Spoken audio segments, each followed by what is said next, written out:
If you're 19 years old, Amazon is giving away Amazon Prime free for 6 months. Click the link in the description and it will take you to this landing page.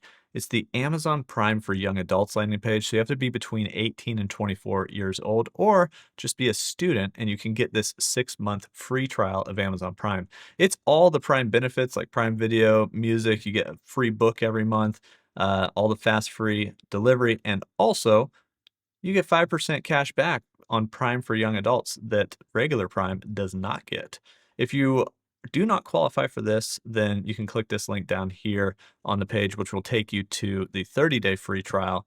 And by the way, after that 6-month free trial is done, it's only half off after that. So half price Amazon Prime after that 6-month free trial is done. So if you're 19 years old or if you're just between 18 and 24 years old, click the link in the description. It'll get you 6 months free of Amazon Prime. Also, if you're a student with a .edu address, you can still sign up for this.